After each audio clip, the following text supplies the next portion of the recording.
Chers auditeurs, bienvenue à vous. Aujourd'hui, c'est Pâques. Christ est ressuscité des morts, il a vaincu la mort. À ceux qu'enferment les tombeaux, il a donné la vie. Le Seigneur est ressuscité. Nous chantons et nous glorifions ta résurrection. Tu es notre Dieu, c'est ton nom que nous proclamons. Sans cesse, louons le Seigneur, chantons sa résurrection. Il a par sa mort détruit la mort. Amen. Écoutons dans l'évangile de Luc, au chapitre 24, les versets 1 à 12. Le premier jour de la semaine, les femmes vinrent au tombeau de grand matin en apportant les aromates qu'elles avaient préparés. Elles trouvèrent la pierre roulée de devant le tombeau. Elles entrèrent, mais elles ne trouvèrent pas le corps du Seigneur Jésus. Comme elles étaient perplexes à ce sujet, 2 hommes survinrent devant elles en habits éclatants. Toutes craintives, elles baissèrent le visage vers la terre. Mais ils leur dirent : « Pourquoi cherchez-vous le vivant parmi les morts ? Il n'est pas ici, il s'est réveillé. Souvenez-vous de quelle manière il vous a parlé lorsqu'il était encore en Galilée et qu'il disait : « Il faut que le Fils de l'homme soit livré aux pécheurs, qu'il soit crucifié et qu'il se relève le 3e jour. »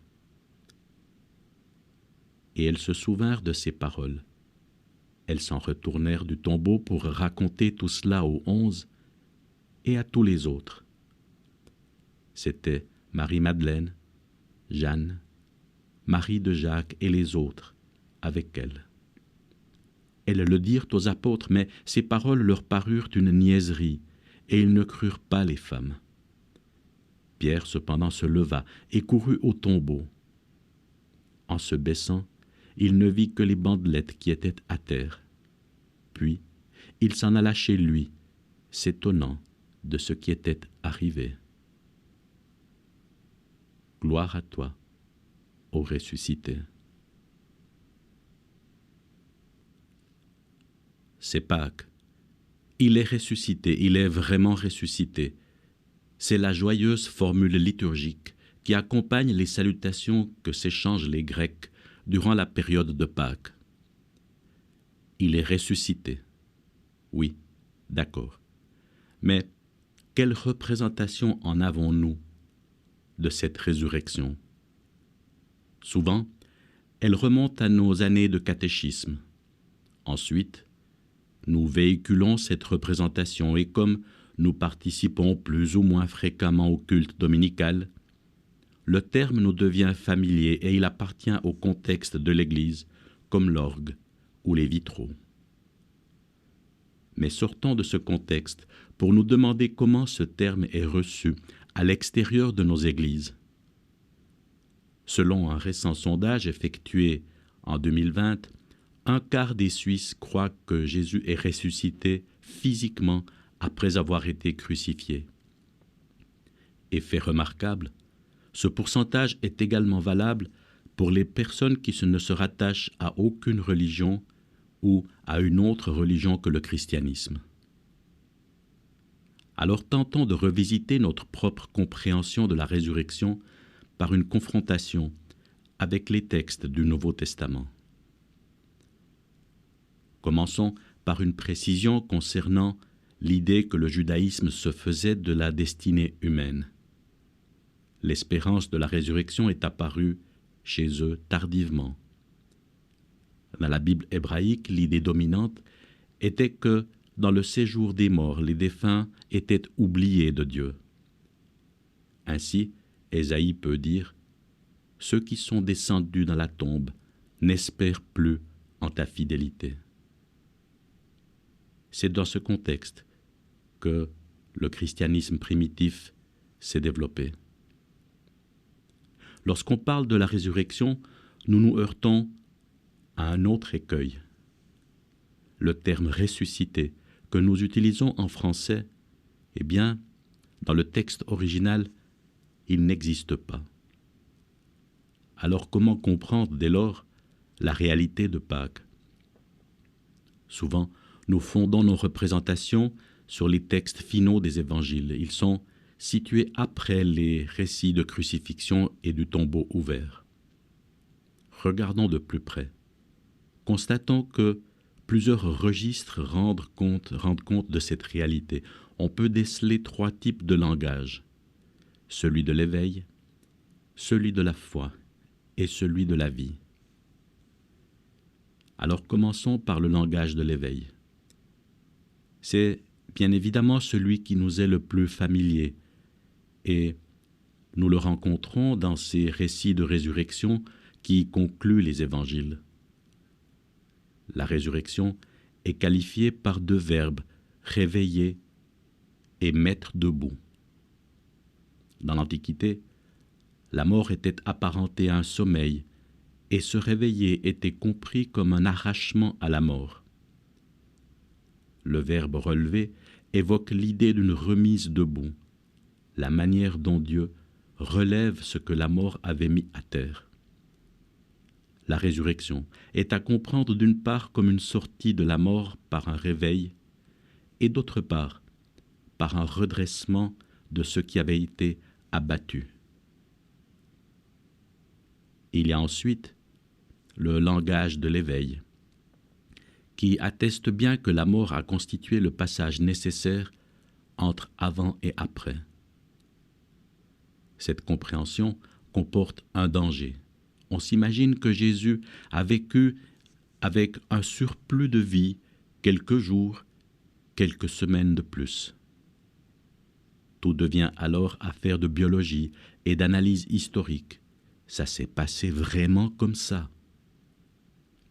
Si le langage de l'éveil permet de raconter, en revanche, il ne permet pas sans autre de comprendre. Et c'est là toute la limite du langage de l'éveil.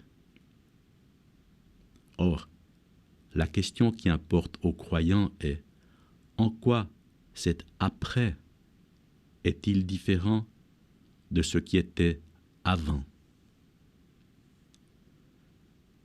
Pour poursuivre notre chemin, nous avons besoin du langage de la foi. C'est celui qu'emploie Paul lorsqu'il s'adresse aux croyants de la ville de Philippe, lorsqu'il parle du ressuscité.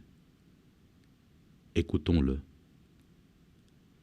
C'est pourquoi Dieu l'a souverainement élevé et lui a accordé le nom qui est au-dessus de tout nom, pour qu'au nom de Jésus, tout genou fléchisse dans les cieux, sur la terre et sous la terre, et que toute langue reconnaisse que Jésus-Christ est le Seigneur, à la gloire de Dieu le Père.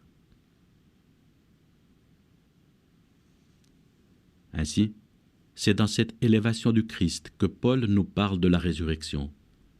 De même, Luc, dans le récit de l'Ascension, met en scène cette affirmation de foi. Mais là, il faut oublier Cap Canaveral, les fusées qui s'élancent vers le ciel. Ce n'est pas de cela dont il s'agit. Le langage de la foi dit bien la Seigneurie du Christ, mais il ne dit pas que cette grandeur est acquise au prix de la mort. Et c'est là, sans doute, toute la limite de ce langage. Et puis, il existe une 3e manière de dire la résurrection. C'est le langage de la vie. Il est celui-là facile à repérer. Écoutons, dans la lettre aux Romains, Christ est mort et a repris vie. Et puis, c'est l'évangile de Jean qui recourt fréquemment à ce langage. Je suis le chemin, la vérité et la vie. Le langage de la vie met l'accent sur la condition actuelle du croyant, sur les raisons profondes qui animent son existence. Il s'agit là de tout l'enjeu que comporte la résurrection et qui me concerne au premier chef. C'est peut-être là la seule preuve de la résurrection. Des communautés et des individus ont placé dans le ressuscité la confiance qui anime leur vie. Alors, preuve, oui, mais ne cédons pas au triomphalisme, cette preuve est bien fragile. Alors concluons par ce constat: parler de la résurrection, c'est s'aventurer dans l'inconnaissable, et nous sommes contraints d'utiliser des images. C'est en articulant le langage de l'éveil, le langage de la foi et le langage de la vie que l'on peut cerner au plus près la conviction qui nous anime. On peut dès lors comprendre que pour les premiers chrétiens, il a été important de combiner ces trois sortes de langage. Premièrement, il faut garder à l'esprit que le ressuscité a été victime de l'injustice, qu'il a été torturé. La sépulture nous oblige à prendre au sérieux la mort. C'est assumer une dimension incontournable de la foi chrétienne. Deuxièmement, nous sommes invités à attester que celui-là précisément est le Messie, le Fils de Dieu élevé auprès de Dieu. C'est assumer une dimension incontournable de la foi chrétienne. Et troisièmement, celui qui a été élevé sur la croix est celui qui donne un sens à ma vie aujourd'hui. Et là encore, c'est assumer une dimension incontournable de la foi chrétienne, ce à quoi nous sommes appelés. Amen.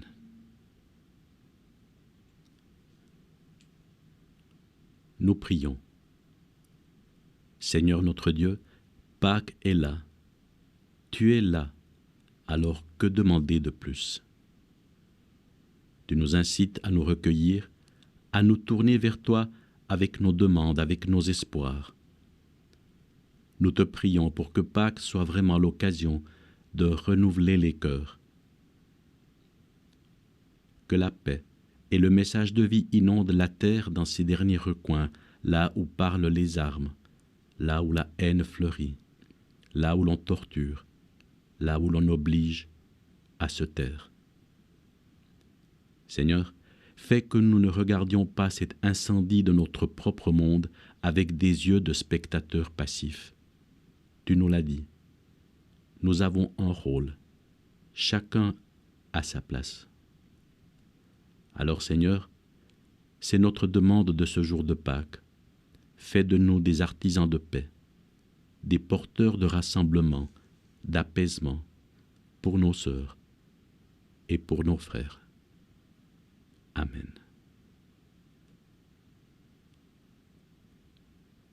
Vous avez écouté avec un esprit de prière. Allez maintenant avec un esprit d'amour. Que Dieu Père, Fils et Saint-Esprit vous accompagnent aujourd'hui et toujours. Il est ressuscité.